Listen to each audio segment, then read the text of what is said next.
Hello, dear viewers, and welcome to a new episode of Windows. I'm your host for tonight, Mohammed Abdurrahim, and we'll be talking in this episode about religious tourism in Egypt. Egypt that has really all the tools and elements of a prosperous religious tourism, the three heavenly religions, Islam, Christianity and Judaism, a lot of Islamic, Christian and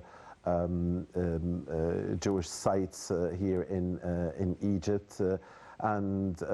Egypt is, tourism is a way of life here in Egypt, and religion is also, and tradition and heritage is a way of life. So we'll be focusing tonight here on religious tourism in Egypt, this very promising sector and prominent sector in the all-important sector of the tourism industry here in Egypt. And we have the great pleasure of having with us tonight Mr.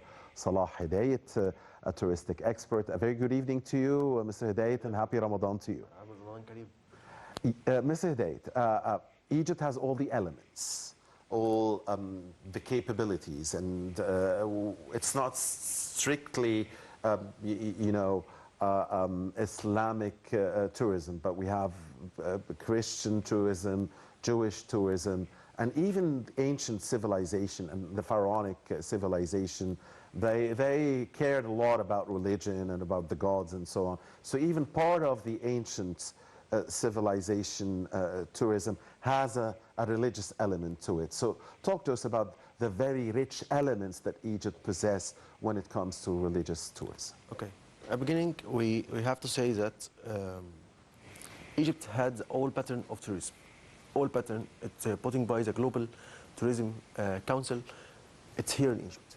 No one is missing for us. But about the religion, tourism especially, we are proud to say that in Egypt here we held on three civilizations. It's Egyptian and the Greek and Roman civilization, plus that we held here three also religions. The only place all over the world, or only country in the world, the religion had actually civilization, it was here in Egypt. We can't say we had some sites, and for example, even in Italy, we had a Christian civilization. No, just be here in Egypt. According to ancient Egyptian people, they are ready to adopt the religion is coming from the god. They worship Amura, they worship Ra, they worship Osiris, Isis. All these deities, for them, they're just searching and following the way to reach to find the god, the real god they have to worship. So that's why they believe in God Atum or God Ra as a creator god. Then they build temples, they make them tombs, and make them statues, even for them or for them gods or them deities, just to show secret or show respect for them. Then, after Moses raised here in Egypt and start to talk about Judaism, Egyptian was ready. Because we know Israelis, they are coming as a small group or a small one family. The Hebrew people, yeah. Yes, yeah. They're coming just as a group, or we can say them as a gang. But later on, so when Moses left Egypt or going for the Exodus, he's going with his people or his nation, because Egyptians were ready for adopting Judaism. Then again, when Jesus coming as just a baby with his mother Virgin Mary, Egyptians adopted them and secure them from the Roman army.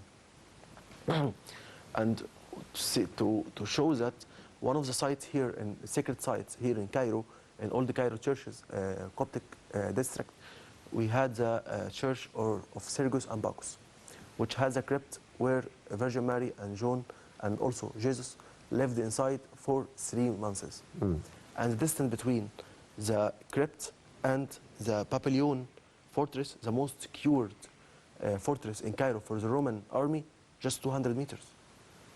Can you imagine how this army for searching for them, and just far 200 meters for them, even they lived 3 months. How they eat, how they drink, how they move. Sure, people help them.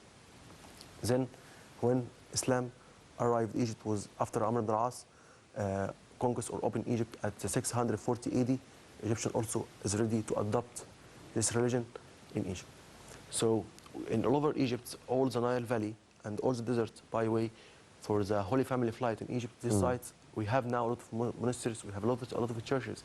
For each side, Virgin Mary and John and also then Jesus Christ arrived and lived inside. And even Muslims or Christians are going to have these sermons, like the sermon of the Darnaka monastery in Kona. All Muslims they are going there, all Christians are going there to have they make a sermon for the prayers of Virgin Mary. Also in the same way for Muslims, like we make we call it Maulid or sermon for the holy member of the holy family of Messenger and Prophet Muhammad, peace upon him. We make these feasts here. And also we have the Awliya Allah. So we can go and find Christian going to go for this sermon. Like we have famous famous Maulids. We have the Maulid of Salah Badawi, of Mursi al Abbas, Ibrahim al-Souk, all over Egypt, all over governments of Egypt. We find their own sermon or their own Maulid, all the Egypt. Well, there's no question that there has been melting of cultures in a unified Egypt throughout the course of its history. I want to start with the take it chronologically, if you will, and go back again to the pharaonic civilization or the ancient civilization, and tell us about what can be considered religious tourism when it comes to ancient Egypt. Okay, when we go to the ancient Egypt, we find ancient Egyptian also. They have the religion tourism. So as when we're going to say now, one of the pattern of tourism, the religion tourism. As Muslims, we are going to pilgrim to Mecca. As Christians, they're going to pilgrim in Jerusalem. The same for Jewish. Also in ancient Egypt, they have going to pilgrim. Where to Abydos? South of Egypt, now in Sohag. So all Egypt, we find the old tombs in Saqqara and Luxor filled by the scenes as they are going to pilgrim to God Osiris. And his by in Sohag, in Upper Egypt? In Upper Egypt, yeah. By ways they call it the Kaaba of ancient Egyptians, or the sacred place for them. So the religion tourism started also in ancient Egypt. Even the culture tourism, we now very common by it. Also ancient Egyptian started it. Okay, we have a son for King Ramses II. Okay, he going to visit the old pyramids for all his ancestors. So we find him make some restoration in the pyramid, like the pyramid of Dashur, of King Snefru, or pyramid of Maidum, like for King Honi. Even in Giza, we find he's going to make some restoration for the pyramids of Giza and also for the pyramid or the Sphinx. We had also the King Thutmose IV, when he go to visit Giza, and he documented his visit on the stela, called the Dream Stela, which now located the stela, unfortunately, in the British Museum in London. But we bought here to Rebecca between the two balls of the lion, or the two balls of the Sphinx in Giza. Told us he was going to visit Giza, even just for visiting his ancestors. And then he had a dream there when he falling nap or he falling asleep there beside the Sphinx, and the Sphinx had been spoken as God Hor M'Akhet and told him, clean the area here because no one inhabits Giza anymore. So clean the area around me and remove the sand, and I would help you to be the king. And the king became later, after he did or cleaned the area, he became King Thutmose IV, and he built a small temple for the Sphinx cult after the sacred the Sphinx for sure. Right. What about religious tourism related to Judaism? I mean, we know that Prophet Moses was in Sinai. We know a Tor, Jabal Tor, or a Tor mountain, how sacred this place is. We have synagogues, of course, here in Cairo and elsewhere. Talk to us about Jewish tourism in Egypt. Okay, sure. We know that Judaism and Christianity, they are among together by the Old Testament and the New Testament or the Bible. So the Judaism tourism and also Christian tourism, they are among together here in Egypt.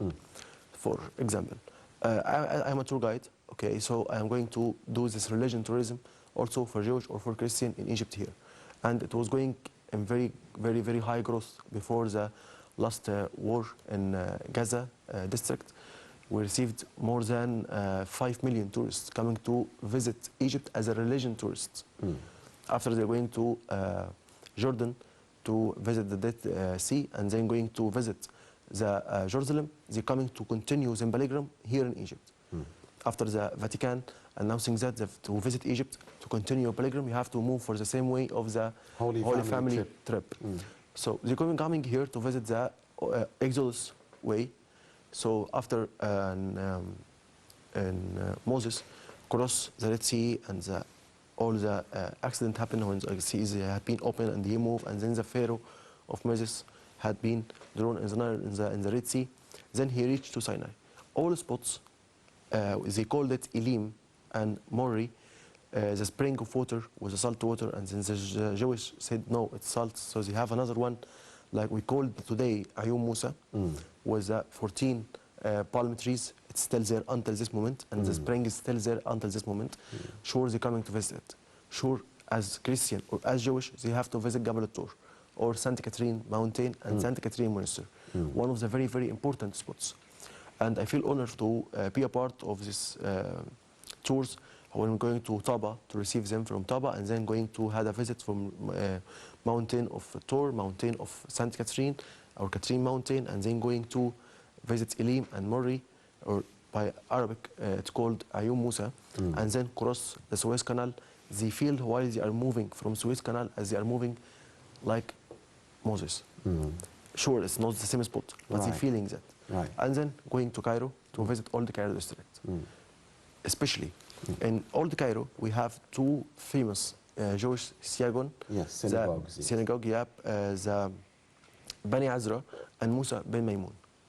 Musa ben Maymun, one of the most famous and the most affected character in the Jewish history in Egypt. He lived during the reign of Salahuddin, and successfully he managed that with Salahuddin to allow Jewish to enter Jerusalem again. Sure, we know about the Al-Uhda Al-Umariyya, or the Omar peace treatment, with the Christian when he entered Al-Quds. One of these terms, okay, between Omar and Umar ibn al-Khattab, for sure, Al-Faruq. Companion of Prophet Muhammad. Exactly. One of the Rashidun Caliphates, and the Pope of the Christian church there, Jewish, never enter Jerusalem. Then Salahuddin, when he make a deal with Musa bin Maymun, allowed them again to enter Jerusalem, and until this moment they never get out again. So Musa bin Maymun, once the Jewish coming to Egypt, they want to visit Musa bin Maymun because who helped them to return back again to Jerusalem. And also the synagogue in Ben Azra, it's important of that because in the old Cairo district we find it's a complex of religions. We had the mosque of Amr al-As, then 75 meters Ben Azra synagogue. 50 meters more we find the crypt, when I talk about it for the St. Sergius and Bacchus churches. So now you find the three religions in the same 200 meter square. That's yes. an exemplification of how tolerant Egypt has been throughout its history. I mean, it's the land of peace, the land of tolerance, the land of love, really. And, yes, and we can show that from our long history. We can say since Islam arrived in Egypt 640 AD, and at this moment we are in 2024, Egypt never had any civil war between all three religions, which means Egyptians know how to be tolerant by themselves, since we can also going back more since the time of ancient civilization. They had Jewish, they had Christians, and they never had persecution for them. Before we get into the Islamic tourism, I want to focus more on the Christian tourism, because and the trip of the Holy Family and other historic churches that we have across Cairo and across the country. Okay. Until year 2011, before the revolution and the chaos era, we had a famous trip started from Alexandria. They coming to Alexandria, then going to visit Wadi Natrun monasteries, then they following until they reach to Cairo to visit all sites. Also in Maadi, we have a very important church there where they take the boat and cross the Nile River. We had the Papillon Fortress, a church or crypt, St. Sergius and Bacchus. Then they continue until they going to Luxor and Aswan. Until the passing by Asyut, passing by all the sites, or Deir Mihrak and their Jabal al-Tayr, Tayr Mountain, and Deir Muharrak for Asyut, and Minya, and also in Fayoum, also in Bani Suef, all the way until they reach to Luxor. They have the Deir Naka. Then they continue. It's amazing that almost every place in Egypt has Islamic, Christian, and Jewish Jewish side. in the same. And the same place, Exactly. the same cornerstone. Even in the and of course ancient sure. For example, the Luxor temple. We know the famous mosque there for Sidi Abu al-Hajjaj, okay, in the Luxor temple. And we have the pharaonic temple. It's an Luxor temple. And we have another shrine inside built by Greek and Roman. And then we have a church inside. Because Christians take a part of this temple and turn the chamber to be a shrine. So in the same building, we find a temple for Amun-Ra and a shrine for Roman and Greek. And we have again Amazing. a Christian shrine or a smaller church, and we had a mosque. Amazing. In the same temple. That's why I told you we never find any religion, civilization depend on religion except in Egypt here. Three religion had another civilization in same side. So Egypt must be, I guess, then the top religious tourism destination in the world. Yes, for sure. Unfortunately, and they say that until year 2018, there is no any efforts from the government of Egypt. So since all administrations of Egypt, since Nasser and then Sadat, then Mubarak, until President Sisi, he decided to, after also by the effort of Dr. Khaled Al-Anani, the former Minister of Tourism, yeah. Dr. Khaled Al-Anani, he already was a tour guide before he became a professor or then became a minister. So he knows the industry need. Once he became the Minister of Tourism, he's going to start by to make a restoration for all these sites to adopt the religion tourism. That's encourage it again to people to recover about the religion tourism in Egypt. That's why we last year, 2023, and by the way, we had this war beside us and people afraid to come to Egypt. We reached for the high gross we had to the tourism in Egypt, reached for more than 14 million tourists. And our high level was 10 million tourists just in 2010. So we start to gross more than before. According to, we start to make more patterns. Now the tourists not just coming to visit the pyramids of Giza and visit Tutankhamun in the museum. No, he start to now had more variety to visits. After the great development. Of course, we have religious tourism, we have medical tourism, we have conferences tourism, we have sports tourism, we have safari, rallies, leisure. I mean, almost every type and pattern possible. Green tourism. Exactly. After President Sisi start to make the new networks for road and bridges, make it more facility to move, we start now have a new pattern of tourism, the medical one, or meditation tourism in Siwa oasis. Now Siwa became one of the most trend all over social media, in TikTok and YouTube and Instagram. People need to ask once they before as tour guide, when they come and arrive, we need to visit Giza. Now we want to visit Giza and we want to go to Siwa oasis. Now also had as a new pattern. Even the new cities we built in Egypt here, we had new Alamein. They need to visit it. They need to visit North Coast. They need to visit. And I guess the fact that we've built also a lot of museums, new museums, and renovated old ones all across the country has helped. Especially after Dr. Khaled Al-Anani opened the two important museums, the Hurghada Museum and Sharm el-Sheikh Museum. Because unfortunately, the Egypt famous by Sharm el-Sheikh and Hurghada just for the leisure tourism. They're going to spend time on beach or pools. That's it. But now he start to give them more options to see. So now, after, especially for Russian tourism, they're coming just for beaches. They're going to visit the Sharm el-Sheikh Museum or Hurghada Museum, ask it to come to Cairo, to see the real places. Even now, after a lot of expeditions happen, especially in Saqqara, people start now make Saqqara as a new trend, because Saqqara be land of secrets now. Everyone need to come to see the new excavation in Saqqara and discover Saqqara how is. So now, before that, we just had one-day tour in Cairo, visit museum and the pyramids of Giza. No, now we start to be expended more days in Cairo. We had almost now 4 or 5 days to cover all sites. So we need 4 days here, we need 4 days in Luxor and Aswan to take the night cruise, and then 1 day more to visit Abu Simbel. So now you start to make 1 day tour, or just 2 days, became 10 days. Now to Islamic tourism. I mean, Egypt has always been a very important country in the history of the world, and also in the history of Islam itself. It has always had a very important role, being in the center of the region, the center of the globe, the center of the world. always in the center of events. So talk to us about, about that and about the many sites that we have related to Islamic tourism in Egypt. Okay. Let's start to say that if Saudi Arabia is the motherland of Islam, but the center of Islam now it's Egypt. After a lot of wars happened in the earlier first century of Hijrah, a lot of the holy family members of the Prophet Muhammad immigrate to Egypt, and they feel themselves secure and very, very welcomed from the Egyptians at that time. Even the majority of Egyptians, they are Christians. Even At they the are time, Christians, yes. yes, at that time. But they adopt them very welcomed. That's why the Sayyidah Zainab, Lady Zainab, the granddaughter of Prophet Muhammad said, I'm sorry to say it in Arabic, Allah ikram Ahl Masr as he karam us, or karamuna. So, May Allah Egyptian- treat the exactly, people of treat Egypt people well as they very well. treated Yes, us very as they well. treat us. Yeah. So, since that, Egyptians start to like it or welcomed the holy family members. Then later on we had Al-Hussein, the holy head of Al-Hussein is here in his mosque. And then we had the mosque of Lady Nafisa, the Lady Aisha, Lady Ruqayya. All these sites here in Cairo, it's be here. It's now make all the Muslims all over the world need to come to visit them.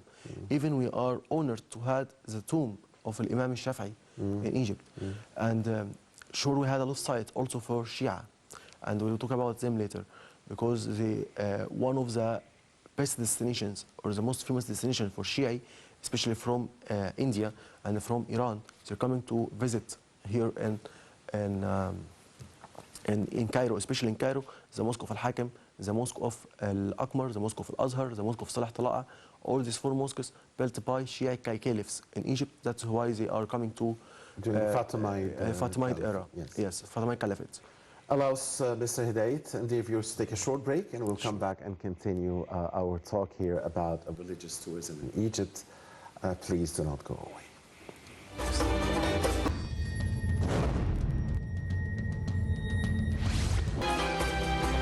Welcome back. Thank you, dear viewers, for staying with us. You're still watching Windows with Mr. Salah Hedayet, the touristic expert, talking about religious tourism here in Egypt. And we've reached the point in our program where we're talking about Islamic tourism in specific. Now, Mr. Hedayet, for centuries, Cairo specifically has been known as the city of the 1,000 minarets. Of course, maybe 100,000 Exactly. or More maybe than more. now. I mean, Egypt is one of the countries in the world where, I mean, it's very easy to find mosques everywhere you go. So talk to us about that, about the most important mosques that attract tourists and the significance of these mosques, and the fact that perhaps Egypt is the country where, every other street you'll find a mosque. Yes. Okay. One of the famous names of, especially of Cairo, the city of 100 minarets. And in these minarets, we had a variety, not just one type. We know in other countries, Islamic countries like in Iran, like in India, Seljukian era, or Seljukian state or sultanate, they built also some mosques like in Samarkand and Tehran, Isfahan. All these places had a very amazing mosques. But they had one type of mosques. But in Egypt here we had the variety. For example, the minarets of Hussein Mosque. The base date back to Ayyubid dynasty. Then the upper part is Mamluks. Top, it's Ottoman design. So Amazing. we had in one minaret 3 different designs in one minaret. Even in the Mu'ayz Street, we find it's an open museum. Had all designs of Islamic architecture in the world. You find it inside Mu'ayz Street. It started by Mansour Qalawun, Nasir Muhammad ibn Qalawun. They are the same era. Then it's Mamluks. But then for the Seljukian or the towers in era of Mamluks, we had Farag ibn Barkuk. Then you find the Sabil of Muhammad Ali, very Ottoman, the Muhammad Ali dynasty era. Yeah. Then you find Khisru, Sabil of Khisru Basha, it's Ottoman. Then Abdurrahman Katlkoda. Then you find the Mosque of Al-Aqmar, Fatimid. Then Muhammad Agha Salah Dar, new era. Then again Hakim. as Fatimid. So this variety you never find anymore.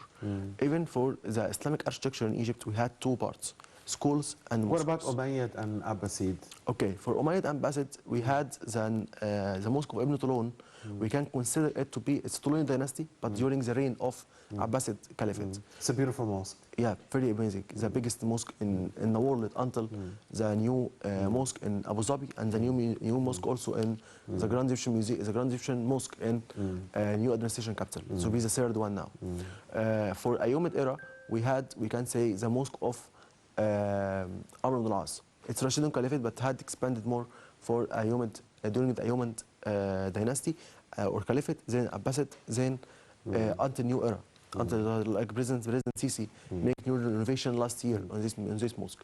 So for decoration for the mosques, you see also the growth of culture of or civilization, Islamic civilization in Egypt. We see that from the decoration, from the calligraphies, from windows, even from the windows, how they decorated the windows. Since the first mosque, we had some decoration inside the mosque of Ibn Tulun until the Muhammad Ali Mosque. Sure, one of the famous mosques in Egypt, Muhammad Ali Mosque. Because it's a very unique design. It's built on Ottoman design by the Egyptian experts. To have all the Egyptian arts inside the mosque, plus that it's from outside it's an Ottoman, but inside it's Egyptian art. Another great mosque, of course, is the Sultan Hassan. Sultan Hassan, the Sultan Hassan look like the pyramid or the jewel of the Islamic architecture all over the world. Unfortunately, Sultan Hassan had been killed before he completed his complex, because just the word of a mosque or just a school is not fair for the Sultan Hassan Mosque. It's a complex. So if Sultan Hassan, I make sure, live exist until he finish his mosque, it will be more pretty even more than we have. Even especially Sultan Hassan Mosque, unfortunately, during the Mamluks era, they used the Sultan Hassan Mosque as a fortress against the citadel. That's why it had a lot of shoots from citadel on the Sultan Hassan Mosque. That's why you can see, if you go there, you see the affected of that cannons on the walls. So that had some damage also for the mosque. Everywhere you walk in Cairo, there is a piece of history, really, or in Egypt at large, not just in Cairo. Ramadan is very special in Egypt, and all Muslims from around the world say that Ramadan in Egypt has a different taste. All Egyptians, of course, know that. And even non-Muslims like Ramadan in Egypt. So tell us about religious tourism in Ramadan. Yes. Yesterday and before the last 4 days, I had a big group from Singapore. They visit Dubai. Modern now, they visit Saudi Arabia. They visit a lot of countries, Islamic countries and non-Islamic countries. But when they come to visit Cairo during Ramadan, they told me yesterday, when I say goodbye for them in the airport for departure, they said, we never feel this month anywhere in the world except Egypt. The same coming from people from Malaysia, even Malaysia, Islamic country, but they don't have this taste of Ramadan here. Even so you've heard this, the same from Muslims and non-Muslims. Exactly. We've never seen a Ramadan like this anywhere in the world. Sure. All over the world, Ramadan is just the month for Muslims, just going for fasting for the full months. That's it. But Ramadan nights, Ramadan vibes, you never find except here in Egypt. Especially by mistake, we saw that all this sermon of Ramadan and all these vibes or this type, it started after the Fatimid arrived to Egypt. That's the impression, because you can see the fanous or the lantern. I mean, that came during the Fatimid era. Yes, exactly. By mistake, they saw that. But the story said when the Mu'izz is coming to visit Cairo, or after conquest, they're coming at night by the fanous. But how come the Mu'izz coming at night? Even everything stable for himself. Gawar al-Saqali conquest Egypt at 969 AD. And the Mu'izz arrived Egypt 972, after 3 years. And then he coming at night. Even we had some fanous used by Christians before. So fanous in Egypt here, maybe before Islam, by the same time. But this colorful fanous is for sure, it's being more sermons. All over the world, we had the Taraweeh prayer. Just a prayer after the last prayer, Isha, happened. All the world, Islamic world, prays this one. But the sermon of Taraweeh in Ramadan, and for Egyptian, it's very different. Egyptians also make a sermon for this, just pray. All over the world, just a pray. But for Egyptian, no, it's sermon. And for iftar and suhoor, I mean, it's different here in Egypt. Sure. I mean, I don't know if there are mawa'id al-Rahman or Just anywhere especially by Egypt. else. Exactly. It's an Egyptian idea. Yes, even for the cooking of Egypt during Ramadan, totally different from. We had some special food, just used or cooked during Ramadan. All over the year, maybe we don't interested. We forget that. Yes, type. with that. Yeah. So like kunafa and the qataif and all these desserts, they said also it's coming by Fatimids and coming by Ottomans. Okay, it's okay, but why they don't use it in there until Right. now? It's okay if they're coming from Morocco or Tunisia or even later on from Turkey by Ottomans. Why is it not exist there but exists in Egypt?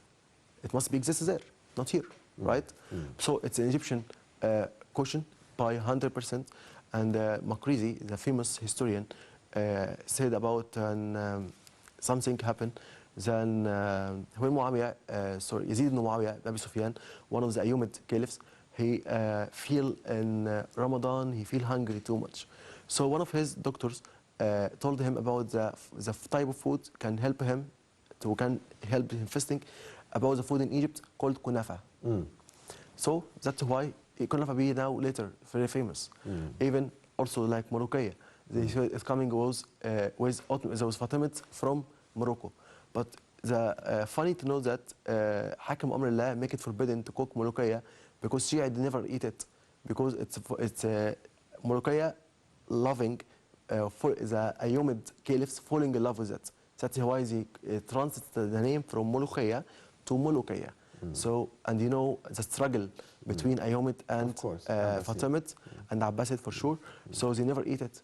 Even Hakim make it for Christians in Egypt if they smell the cooking of Molokhaya going to adopt the lady cooking or the man cooking to the prison. How can Fatimid come with it? That's too bad, especially that has a great smell.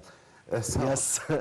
finally, Mr. Hedayet. So you now have a group, a tourist group, be it from a Muslim or a non-Muslim country in Ramadan. What you will do with them here in Cairo? First, we now all tourist companies start to put one tour, Islamic tour, to visit the mosques in Egypt, like Muhammad Ali, like Shari Mu'izz. And now we start in Ramadan, had one more tour at night after iftar. We start almost at 7 or 7:30 to going to visit Mu'izz Street at night to see the ceremonies of Egyptian, see the Tannoura show and Zikr show that it's held on maybe 3 nights per week in Gori Dome. And also to feel how Egyptian moved during Ramadan. I hope all tourists come to see that here, and especially for tourists who came in Egypt before in normal days, not Ramadan, and then coming again in Ramadan, they feel the difference. Yesterday we was my group in Mu'izz and Kani Khalili. Especially in Ramadan, Cairo and Egypt is awake for 24 hours. 24 hours for sure. So we go there and they feel, oh my God, how can people be fun like that?